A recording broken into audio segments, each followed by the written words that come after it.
All right, guys, how you doing? Happy Friday and welcome to another episode of Talking Buffalo, your weekday daily driver for Buffalo Sports Talk and more. My name is Patrick Moran. Thank you to everyone out there, as always, for listening to the show, for watching it on YouTube, however you consume Talking Buffalo. I appreciate you guys very, very much. I also appreciate today's sponsor, Sunny Reds, 1531 Abbott Road, just minutes away from Highmark Stadium. Great eats, great drinks, great vibes, a great place to hang out. If you have not yet been to Sunny Reds, do yourself a solid and go check them out.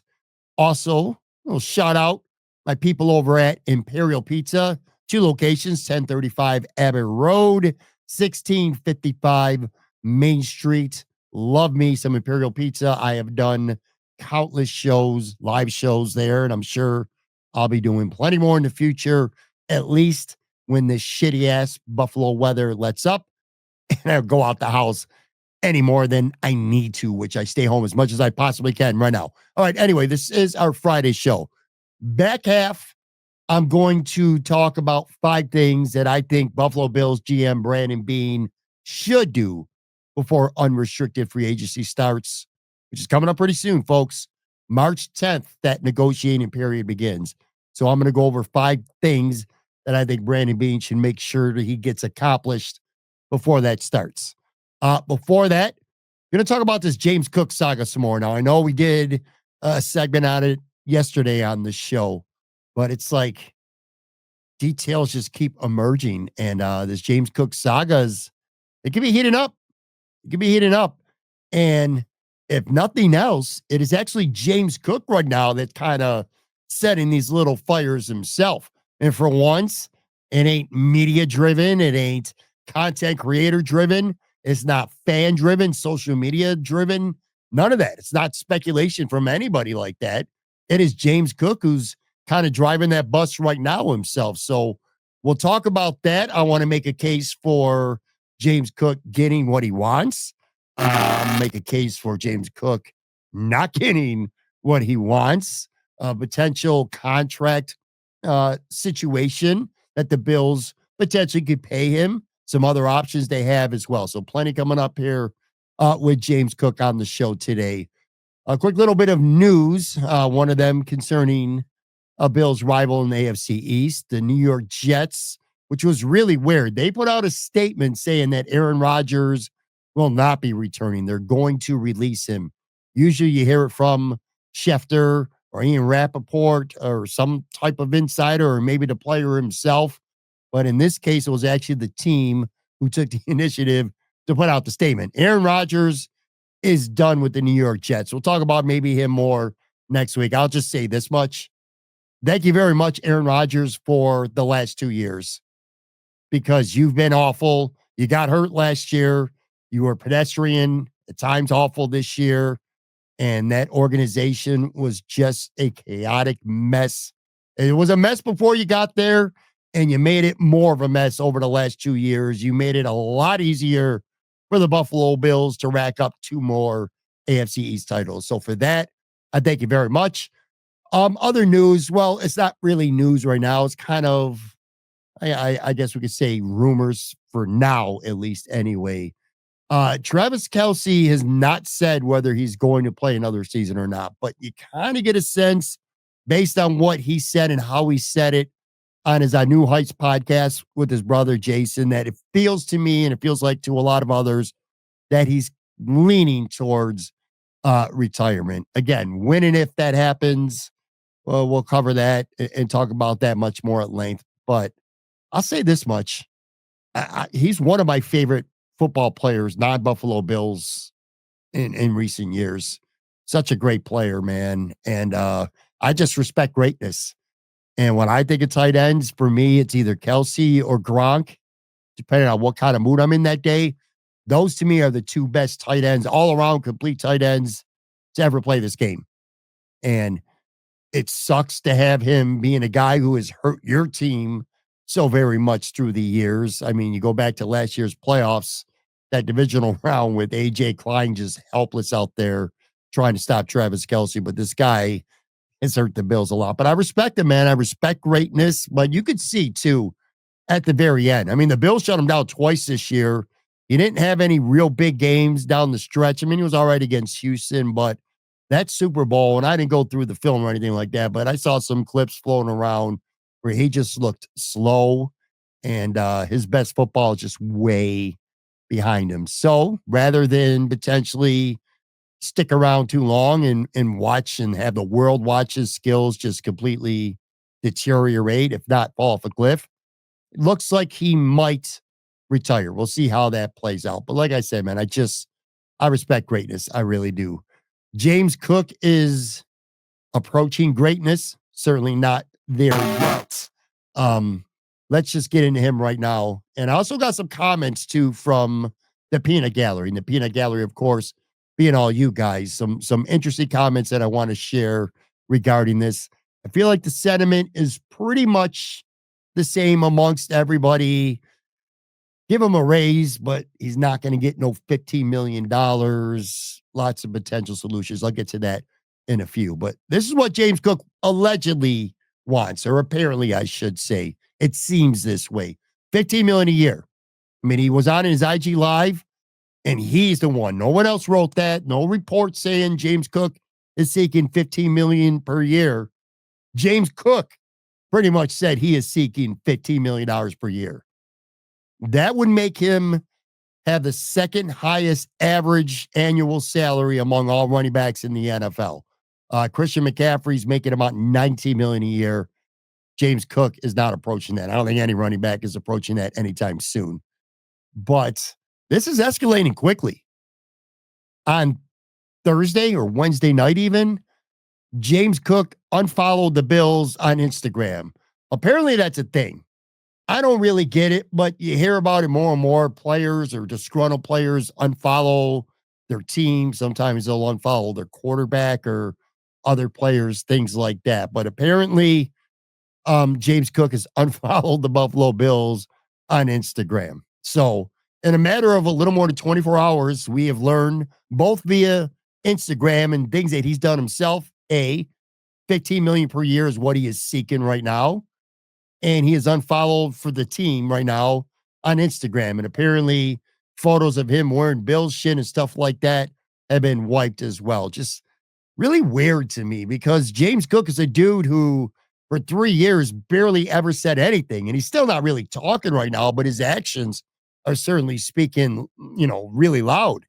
I don't know if he's got some new agent and this agent is having him do all this crazy shit. I don't know what is going on, but a guy who has been notoriously quiet during his tenure here as a Buffalo Bills, suddenly out of the blue and in the beginning parts of February, kind of making some pretty loud statements right now. I want to make a case for James Cook getting what he wants, or at least close to what he wants, because I think we could all agree on one thing. He's not going to get $15 million per year. Or if he does, it's going to be a lot of window dressing. And when you really look at the numbers, it's not what it appears. Like when Von Miller signed with the Buffalo Bills a couple of years ago, 6 years, $120 million. That contract, that's what it said. That's what the report showed. But we all know that it was never going to be 6 years and $120 million. So maybe he gets something like that. We'll get to that in a few minutes. But the case for James Cook getting something close to the payday that he apparently is seeking. And there's plenty of things to say about him, to make a case for him. First and foremost, I think his game is still ascending. And I thought last year he was absolutely fantastic. And look, when you get into an potentially ugly contract negotiation, or it becomes a possibility to fans, especially that you're not going to be around for the long run. You may even want out. You may hold out. Ugly things that could happen. Fans just tend, and it's not just Buffalo, it's 31 other fan bases as well. The natural tendency is just to kind of ugly it up. We don't need them. Get rid of them. Dime a dozen, easily replaceable, yada, yada, yada. All right. Well, I'll say this about James Cook. I think he's already very, very good. And I think his game is still ascending. I've said it numerous times throughout the season, and I'll say it again here. I love his running style. The way he has developed to me has been pretty remarkable. It used to be something, run off tackle and bounce everything outside. An easy target. If the hole's not there, he's going to lose yardage. But his running style, patient, the vision, it was exemplary this season, hitting the holes hard with conviction, following his blocks, hitting the right gaps, making the right read. I thought he was becoming elite at that this season, breaking some tackles, squaring up upon contact so that he sometimes is delivering the blows as much as he's receiving it. And then, of course, that vision and speed to get to the outside or to hit a hole before that safety could get there and turn a 5 or 6 yard gain into a 40-yard touchdown. We've seen it a handful of times. And speaking of touchdowns, he really found a nose for the end zone this year. He tied a franchise record with O.J. Simpson, 16 rushing touchdowns. He was a touchdown machine for the Bills this year, and I still think there's room to grow a little bit in his game. It's ascending. I still think he could get on the field and maybe do a little more damage in the passing game, which ironically enough was his best trait coming out of Georgia into the NFL. So you got that. He's also still young. Your boy's not going to be 26 years old until after the season starts. So he's only 25 right now, and he won't be turning 26 until September. Okay, and there's plenty of tread. Now, a lot of people will like to talk about his lack of snaps and things like that. And we'll get to that in a second. And there's certainly a case to be made. But the upside of that is because he hasn't been taking that beating, because he hasn't been a bell cow for the Buffalo Bills, he's still got plenty of tread on those tires. 3 seasons in, just 25 years old, he's established himself as a good to really, really good running back who can find the end zone. And he's only got 533 career carries. That's not a lot. 97 career catches. So around 620, 630 touches for his entire career to this point. Plenty of tread left on the James Cook tires. Another case that I can make for wanting to get something done with him now or keeping him here long term is, look, you got an MVP quarterback. You just lost, going into this past season, you lost your best player around him with Stephon Diggs. You traded him. Gabe Davis left. The Bills overcame all that, obviously, in part because of James Cook. But I don't think if you're Joe Brady, if you're Sean McDermott, if you're Josh Allen, do you want to lose your best skilled weapon back-to-back seasons potentially? Because I know there's a lot of people out there who say, well, this is going to get ugly, and if you can't get something done, you may as well trade him now. I don't think you want to lose your best skilled player around Josh Allen in back-to-back seasons. And I know Ray Davis is pretty good. I know he got drafted in the 4th round. I know why he got drafted. I like Ty Johnson. I like Ty Johnson a hell of a lot. I'm literally advocating for the Bills to re-sign him and bring him back again. But James Cook, his game is on another level than both those guys, straight up. And then the last thing I would say is timing is everything. Timing is everything. Becoming a free agent at the right time. Salary cap continues to explode. Players just go out to the open market and they get stupid money sometimes. Look what Tremaine Edmonds got from Chicago. The Bills had interest in bringing him back, but they were never going to pay him what Chicago was going to pay him. That's why I'm so happy that the Bills locked up Spencer Brown when they did, because if that dude would have hit free agency, I'm telling you now, he probably gets 24, 25 million. So that 18, 19 million he's getting right now, probably going to seem like a bargain. But someone is always willing to pay for talent. There's always going to be the Jacksonville Jaguars or the Carolina Panthers of the world. Somebody who's just going to open up that checking account and pay an awful lot of money. There's going to be a right tackle who should be a $15 to $16 million right tackle. He's going to get 23, 24 million in the open market. It's going to be a corner, a 12 to $14 million corner who's going to get 20 million plus in the open market. Always going to be one team. So the timing is everything. James Cook is ascending. He's going into a contract year and he's going to get paid. And if the Bills don't pay him, somebody is going to, because He's just that talented. Those are all the reasons that you have for him, like the case for James Cook to go get that bag. But there's also a case to be made against James Cook going to get that kind of money. He is not a workhorse running back, and that does matter. James Cook only played 44.6% of the offensive snaps for the season. That's not even the top among the top 30 among running backs in the NFL who qualified in carries. So he's no workhorse whatsoever. He's literally not even on the field for half the snaps during an entire season for the Bills offense. So $15 million a year or something close to that for a guy who's not even playing half the snaps, that could be hard to quantify if you're Brandon Beane in the Buffalo Bills front office right now. He only played more than 60% of the snaps in any single game once for the entire season. And that was literally at the beginning of the season. Week 1 against Arizona, James Cook was on the field for 61% of the snaps. That was a season high right there. That's just not a lot. That's not a lot of snaps for your buck. And then there's, well, why? Why is James Cook as talented as he is, as good of a runner as he is, as tough of a runner as he is, as slick as a runner as he is, as slippery, as fast, as dangerous, as much of a touchdown machine as he is? Well, why in God's name is James Cook playing not even 45% of the snaps? Well, the biggest reason is because he is a terrible pass blocker. He's an awful pass blocker. He comes off the field when the Bills have to throw the football. James Cook is not on the field unless he's involved in a route. Like if he's going to catch the ball, if the Bills got, designs for him to catch a ball, get out in a route, and he's not going to pass block, then he's out there. But if you need that running back home to pick up a blitz, or you just want that running back there for pass blocking, it is almost exclusively Ty Johnson. And if it's not Ty Johnson, it's Ray Davis. James Cook is not a good pass blocker. He's going in the year 4.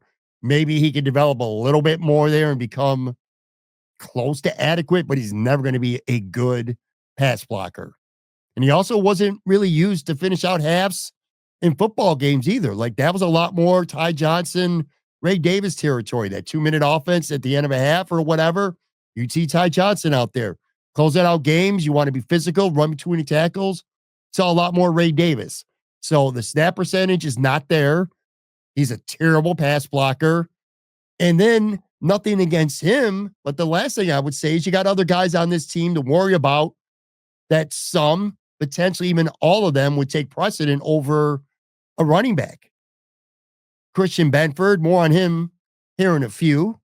You got Terrell Bernard going into his last year. You got Khalil Shakir going into his last year. You got Connor McGovern to think about. You can make a very strong case that all those guys are a bigger priority than James Cook.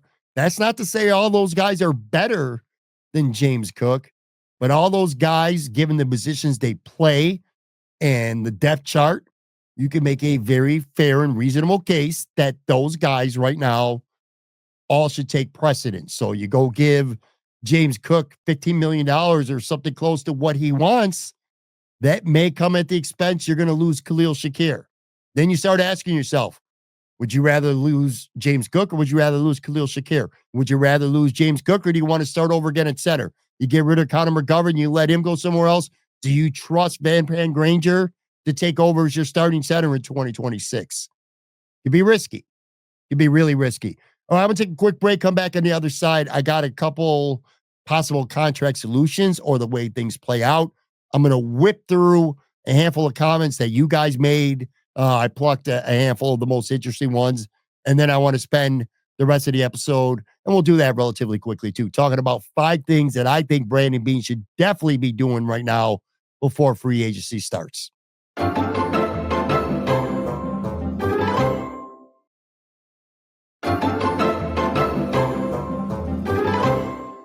All right. James Cook for a second straight day is dominating headlines for the Buffalo Bills. He is dominating the Talking Buffalo podcast. Possible contract solution. Went to Spot Rack. Spot Rack also tweeted this out If you're wondering, well, how can you make an extension work for him where James Cook gets what he wants, but still remains relatively team friendly for the Buffalo Bills? Well, as usual, Spot Rack, who does a phenomenal job with stuff like this, I'll put out a table, and basically James Cook could get a 3-year, $45 million extension. I mean, you could do the math there. That's $15 million per year average. 3 years, 45 million, 22.3 million of that would be guaranteed. And as Spot Rec explains it, that could still be extremely team friendly for 2 years. He would have low cap hits for this year and for next year before he would hit 17.75 million cap hit in 2027. Obviously, when you get to 2027, if this were the kind of deal that the Bills would do, at that point, you either restructure, move on, extend. You could do a lot of different things to kick that can down the road, which 31 other teams do, just like the Buffalo Bills. Or at that point, you move on. And if you were to move on at that point, it becomes like basically a 2-year, 22.3 million guaranteed plus whatever his small base salary would be for the next 2 years. So there is still a way to be able to give him what he wants and still have a low cap hit for not just this year, but also next year. And you'd be guaranteeing him about 22.3 million. I don't know, folks. If you ask me, 22.3 million guaranteed for a running back who plays literally less than half the snaps sounds like a deal that the Bills should offer, but also a deal that James Cook should accept. If he doesn't, and he's really hell-bent on getting more than that, then I think this is going to turn ugly, folks. I do. I definitely think this would turn ugly. There are other solutions. You could give him a raise for this year. His cap number for this year is only 5. He's only going to get like 5.5 million this year.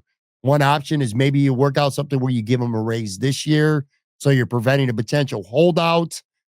You let him leave after the season. Maybe you can make an agreement where you will say you won't franchise tag him. So he's happy. He goes into camp. He gets a bump up from 5.5. Maybe he gets $8 million for this year with a promise that he will get to test free agency next year. And then if he leaves and he goes and gets that bag somewhere else, he goes and gets $15 million after this year, a 3-year deal, 4-year deal, whatever it may be, you're going to get yourself a nice comp pick. 3rd rounder, 4th at worst. So you're going to get that, mid-round pick back if you lose him via free agency after this year. So that's certainly a possibility. Or you could give him a raise this year without guaranteeing that you're not going to use a franchise tag. Or you could just play hardball. You could play hardball. You're under contract for this year. You're playing this year. We controlled the contract this year, and we also had the option to tag you in 2026.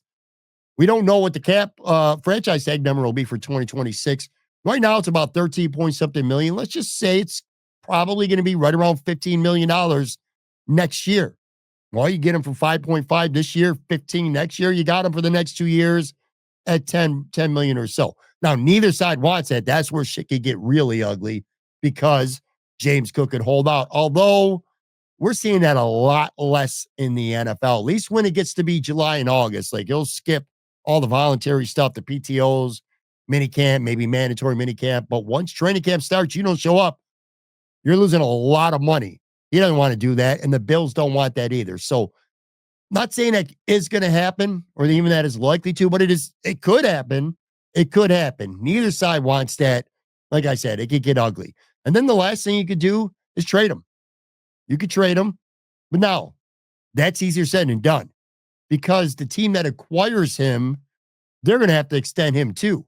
James Cook doesn't hate being a Buffalo Bill. James Cook loves being a Buffalo Bill. And why wouldn't he? He's got the MVP quarterback playing with him, an offense that is one of the best in the NFL. His issue isn't with the Buffalo Bills and this football team or the culture or his teammates. It's dollars and cents. Simple as that.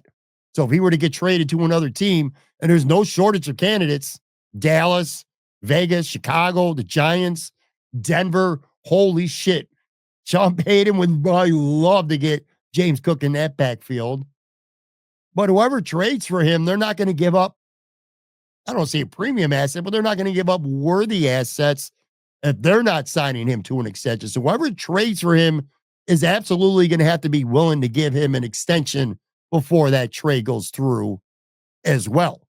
What you get for him, who knows? Maybe he could be part of a piece. You're trying to get one of these big defensive ends, and like say, for an example, Vegas, and you're looking at Crosby. Well, you're talking about a first rounder. Now maybe you're talking James Cook, little something else. Who knows? But I'm just saying, trading him could be a possibility, but again, much easier said than done because that team is going to have to extend him.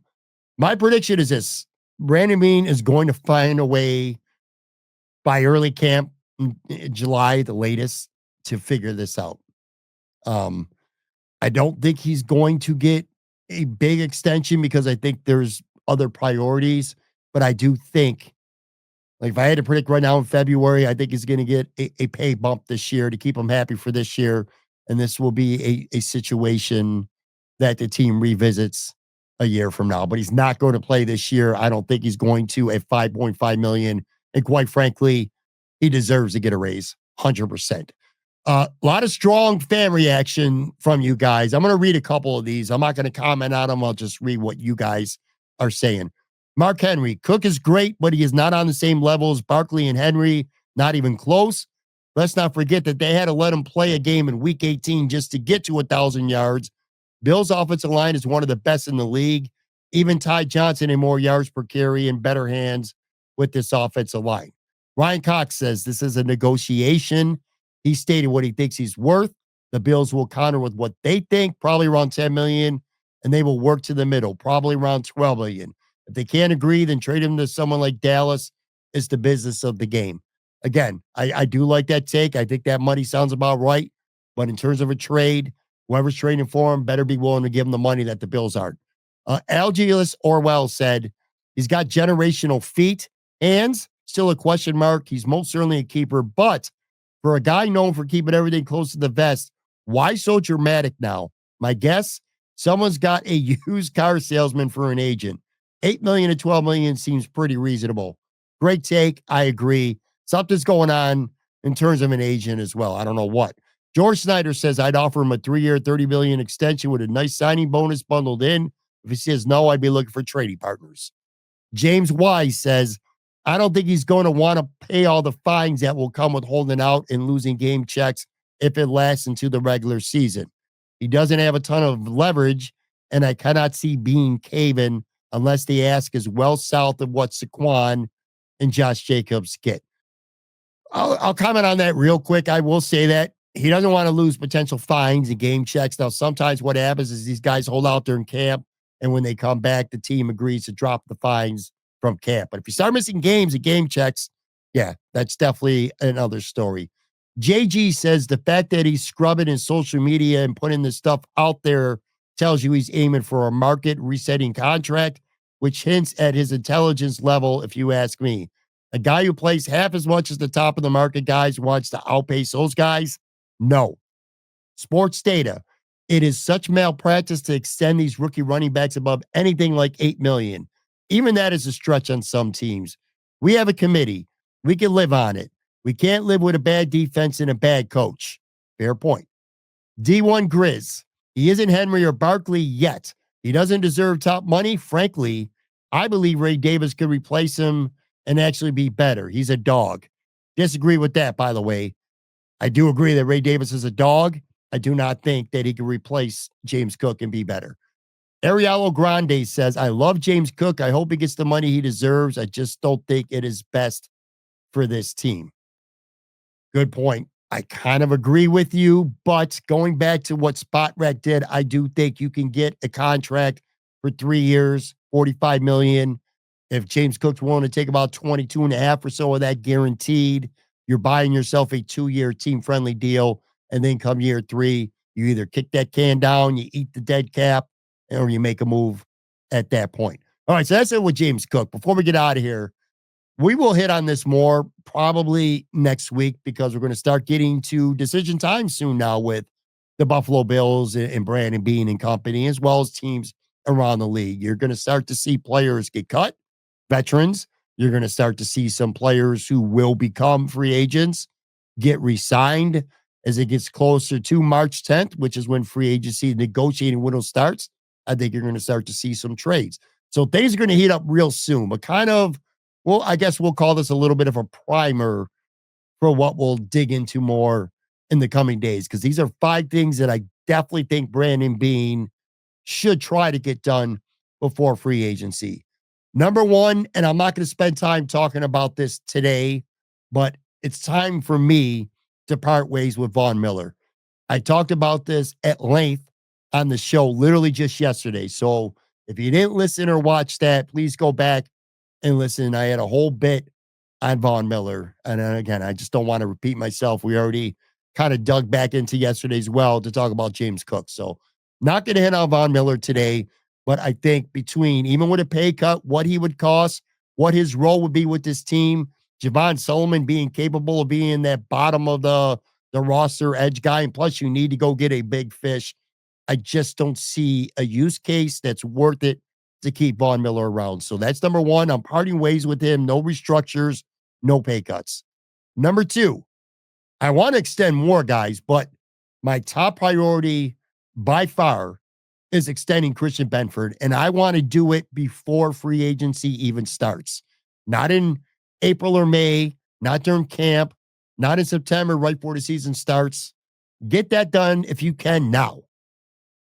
This is a pretty thin free agent class right now. DJ Reed, Javarius Ward are the top 2 guys.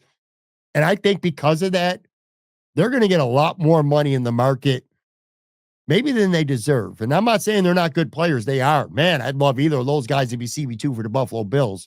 Let's put it that way. But it's a thin class. Rasul Douglas is the 3rd ranked free agent corner per PFF. And a lot of people, including myself, think that it's probably time to move on from Rasul Douglas. But given that it's a thin class, maybe not. But regardless, with Reed and Ward, they're going to get a lot of money. I don't want Christian Benford's agent to say, I'm better than these guys, and these guys are getting 20, 21, 22 million. There's 11 corners right now in the NFL who are averaging at least 19 million hours per year. Jalen Ramsey, Patrick Surtain II, Jair Alexander, AJ Terrell, Denzel Ward, Marlon Humphrey, Trevon Diggs, Marshawn Lattimore, Tyson Campbell, L'Jarius Sneed, and Jalen Johnson. Those are the guys. That's the $19 million per year or more club. And if I'm Brandon Beane, Christian Benford is joining that club. Spot Rec has Benford's market value right now at 4 years, $91.9 million. That's $22.6 million per season. Holy crap, that's a lot of money. That would have him 3rd in the NFL for average cornerback salary.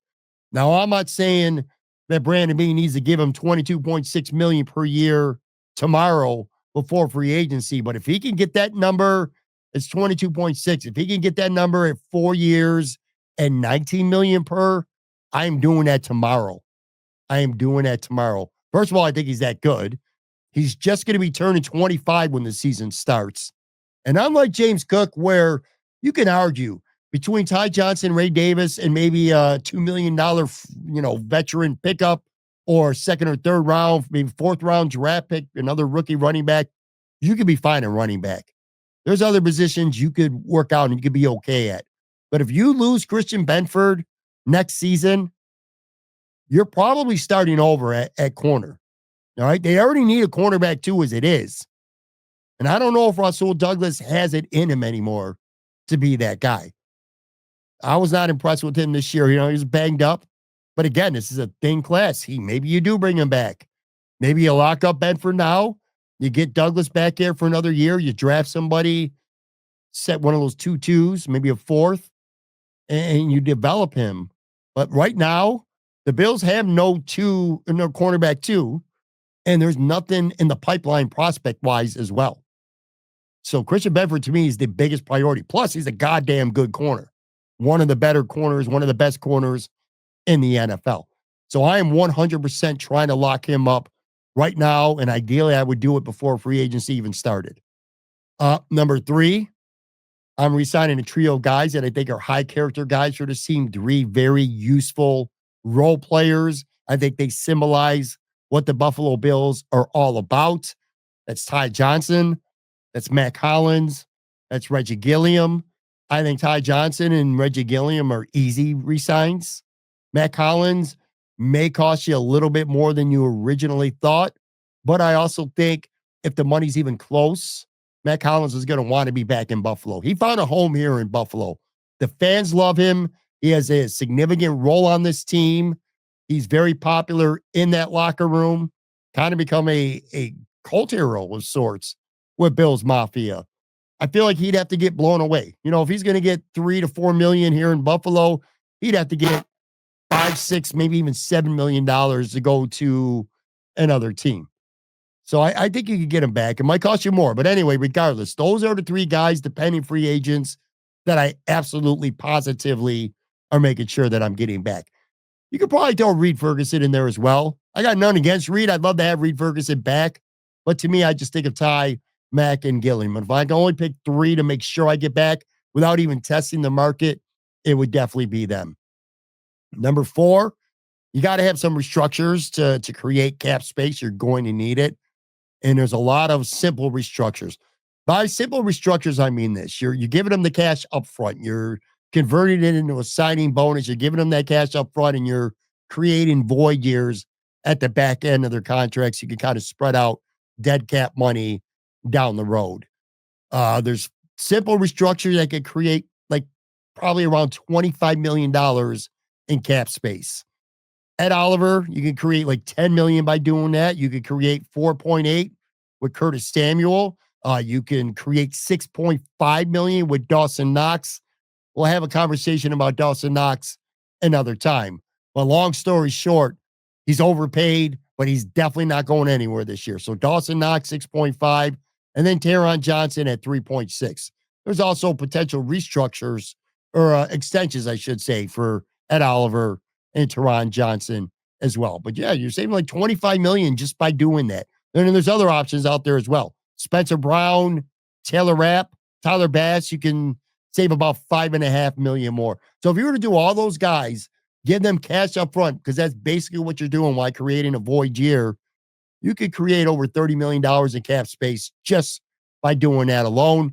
And then the last thing, folks, I've been saying it, I will continue to beat this drum. You got to get a big fish at edge. You're not going to get it done with Ed Oliver, DeQuan Jones, Vaughn Miller, AJ Epinesa, Greg Rizzo. Those five guys, you can add Dwayne Carter in there if you want, feel free. You're not getting it done with those guys. You got to have that difference maker. You got to have that stud who not only can make the plays by himself, but is going to draw more attention, and he's going to make the other guys better as well. And for me, that move is trading for Max Crosby. Now, I want Myles Garrett, okay? Be clear about that. My first choice would be Myles Garrett. But despite the fact that he wants a trade and we're hearing rumors about it, I'm still not convinced Myles Garrett is going anywhere. I don't know if Cleveland's going to ultimately do right by him. But I do feel like even if they do, if they trade Myles Garrett, they'll be like, all right, we're going to trade you. We're going to give you what you want. But here's the deal. You're not going to the AFC. Come up with a couple teams in the NFC, a couple teams like Washington, Detroit, I don't know, whoever it may be. Good teams where you can be on a Super Bowl contender. They're going to give us what we're looking for, but you're going to the NFC. You're not going to the Buffalo Bills. You're not going to the Kansas City Chiefs. You're not going to the Cincinnati Bengals. And you sure as hell ain't going to the Ravens or some team that is within our own division. Pittsburgh, that's not happening. So I could see him getting dealt, but I could see it being in the NFC if he does it all. So I just don't think Myles Garrett is as realistic to the Buffalo Bills as most people think. So my attention goes to Max Crosby after that. He's still got 2 years left on a deal. 22 and 18.8 is his base salary. Bills would be taken on, but you're extending him for a few years. So that's going to change. He's 28 years old, or will be 28 this season. He's a 2-time second team All-Pro. To me, he's the kind of guy that you need. And he loves it. You know, he loves Josh Allen. He likes the Bills. We've seen him talking about them openly, especially Josh Allen on social media. So it's not a question of how would he feel about coming here. I guarantee you he'd love to be a Buffalo Bill. And you want to talk about a good fit with the fan base too. The fan base would love Max Crosby. What do you give up to give him?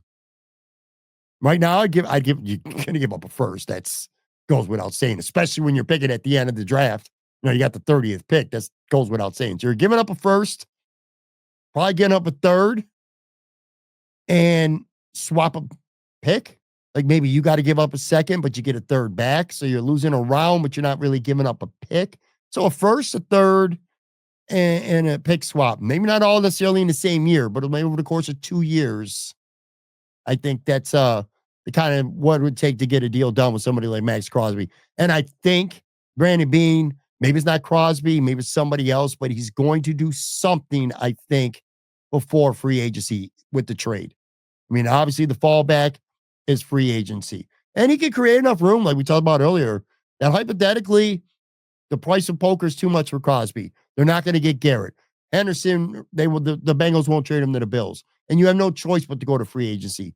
That puts you in line for a Khalil Mack or a Josh Sweat, maybe a little bit lesser, and you roll the dice on a Chase Young. Hassan Reddick is somebody I think it could be a sleeper pick for the Bills. He sucked with the Jets last year. They didn't want to be there. He was a beast for Philly for 4 years before that. That's why the Jets traded for him this past offseason. So we'll see how it plays out, but I definitely think that making a trade before the deadline is something that Brandon Beane could. And if he can make it work, should do. It's all in time for the defense, and you're not going all in by just signing depth guys or giving a guy a 1 year, $4 million, come prove it to me deal. That's not going to get it done. You need a game changer. And Max Crosby, folks, is that. Anyway, all right, that's going to do it for this show. By the way, Friday, I hope you are enjoying your Valentine's Day for all you lovers out there. Bullshit ass Hallmark holiday. But anyway, enjoy the rest of the day. Have a good weekend. I will be back Sunday nights on the video side, live as always, 9 p.m.